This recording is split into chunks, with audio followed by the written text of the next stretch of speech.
Sekarang udah 97 kementerian dan lembaga, 542 pemerintah daerah. Itu semuanya diproses dalam bentuk SPI. Apakah itu transparansi, pengelolaan SDM, pengelolaan anggaran, integritas tugas, perdagangan training influence, gitu kan, ini pengaruh, pengelolaan PBD, sosialisasi korupsi, ini yang dipotret. Terakhir nilainya 71,9.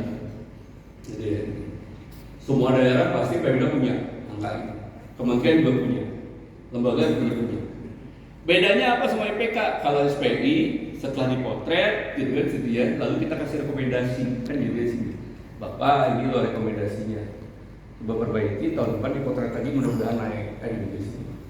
Nah ini belajar kita dari IPK tadi, ada rekomendasi dan lain-lain, dan jelas juga siapa yang ditanya. Dulu kita bikin SPI. Sekarang SPI sudah sifatnya nasional. Ya. Nih, minta keyakinannya ya. Influence, kemudian risiko penyalahgunaan pengadaan barang dan jasa, masih ada lah nilai-nilai yang masih kecil. Ya.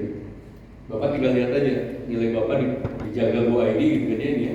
Jaga.id dibuka di situ Kabupaten Anu nilainya berapa? Apa yang masih perlu diperbaiki? Gitu kan. Nah, oleh sebab itu Bapak Ibu sekalian, karena di masyarakat masih seperti itu, dimulai mungkin dari petty corruption tadi ya, nyuruh petugas hansip kelurahan untuk surat dan lain-lain gitu sebagainya. Mungkin sebetulnya gratis sebagainya, SKTM dan lain mungkin gratis gitu. Tapi karena tadi nyuruh orang dan lain-lain, nanti kita bayar juga itu kadang-kadang di markup juga kan gitu dari segi ini. Harusnya cuma 50.000, diminta 100.000 dan gitu. Hal yang kecil-kecil dari itu tuh untuk mempercepat proses dan lain-lain itu terbawa terus tuh, Pak. Mungkin waktu kecil, waktu kita masih di daerah perumahan kayak gitu, ngasih biasa itu, yang kasih kecil itu biasa, gitu. Ngasih uang lebih, gitu. Jadi mungkin biasa dari sini. Ke Pak RT ngasih mungkin biasa, gitu, seperti itu.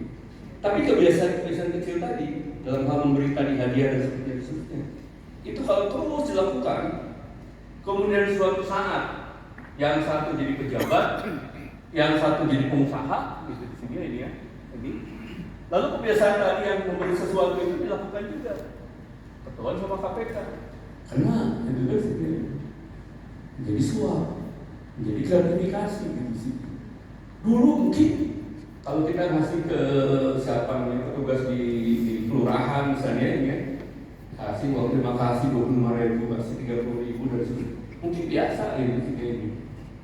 Tapi kalau itu sudah menyangkut ke depannya, itu sudah menjadi pejabat, maka itu kena undang-undang tipikor ini masuk ke korupsi. Entah itu suap, entah itu gratifikasi, entah mungkin pemerasan dan seterusnya. Dan kalau dilihat dari potret masyarakat tadi, ada juga sebenarnya potret yang lain gitu, bahwa 30% masyarakat Indonesia itu selalu memberi lebih kalau mengurus sesuatu. Kalau harganya cuma 100, kecenderungan orang Indonesia itu masih lebih, masih 150. Iuran sampah sebetulnya cukup 75.000 sebulan misalnya gitu. Tapi kita kasih lebih lagi kan gitu sih ya. Orang hitungan bener sih gitu aja hukum diperjualbelikan. Orang yang harusnya dihukum nggak dihukum, orang yang harusnya bebas malah dihukum gitu kan ya sih. Jadi seperti itu. Mau pasal berapa diperjualbelikan, mau divonis berapa tahun diperjualbelikan. Orang udah nggak percaya lagi. Kalau nggak percaya sama hukum, yang terjadi hukum rimba. Siapa kuat? Dia yang bisa hidup. Dia yang nggak kuat, nggak bisa mati jalan kan di sini. Kualitas hidup dan seterusnya, demokrasi. Yang ada triangle ini ya, fraud triangle sini. Orang karena pressure, ya, tekanan dari internal maupun eksternal, dia tetangga beli mobil baru panas kan gitu sih. Ya tetangga ganti motor panas, padahal cuma manasin motor aja kita yang panas kan gitu. Ya tetangga udah moles catnya udah baru, cuma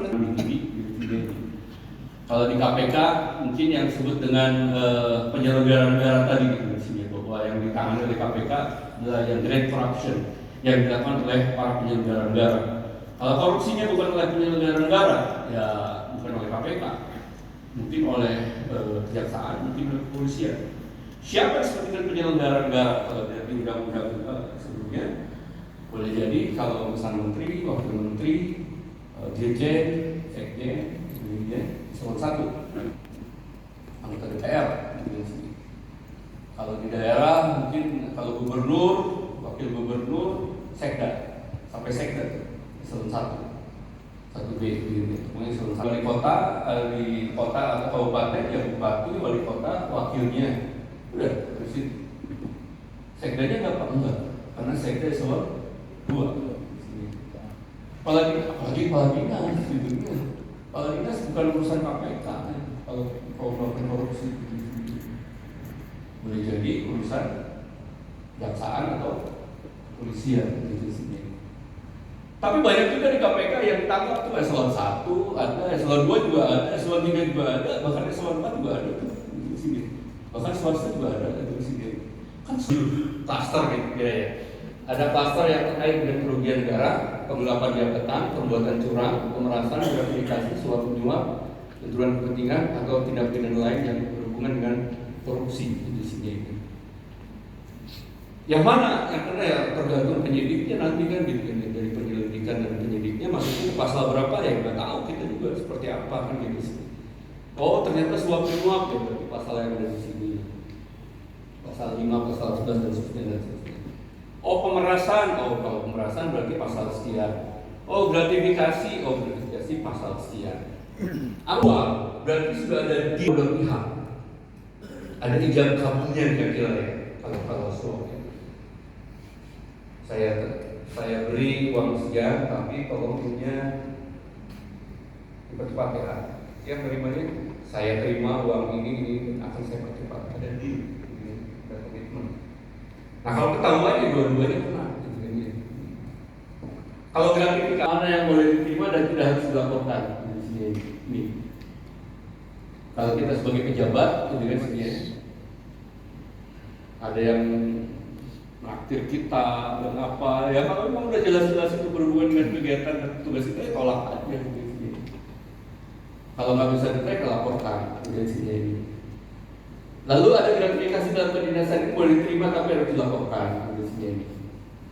Supaya nggak kelihatan korupsinya gitu ini, supaya nggak kelihatan kalau di menurut rekening saya nanti ketahuan gitu sini. Sekarang mulai titipi di istrinya atau bahkan di istrinya. Karena istrinya lebih satu kan, istri satu, istri dua titipi. Bahkan sekarang ada yang dititipkan atas nama supirnya, atas nama supirnya, pembantunya. Supirnya nggak tahu punya rekening isinya miliaran, nggak tahu. Kalau tahu juga pingsan dari dia gitu. Tahuan juga kan dia bisa. Jadi bisa oleh sebab itu di undang-undang baru di KPK dikasih untuk eksekusi. Jadi kalau sudah ini harus dirampas, itu ada 4 direktorat di sini. Nah, pimpinan sekarang mencoba merubah strategi perkataan dan perbuatan. Mikirnya kemana, ngomongnya kemana, perbuatannya juga beda, itu dia berintegritas. Jadi, nah, loyalitas kita pasti tinggi, ya, tinggi. Kemudian kalau kita di 9 nilai ini kita akronimkan atau istilahnya perbuatan kodenya intinya Jumat bersepeda kakak. Jumat itu jujur, mandiri, tanggung jawab. Bersepeda itu berani, sederhana, peduli, disiplin, adil. Kakak itu kerja keras di sini. Banyak amat bawaan 9 begini ya.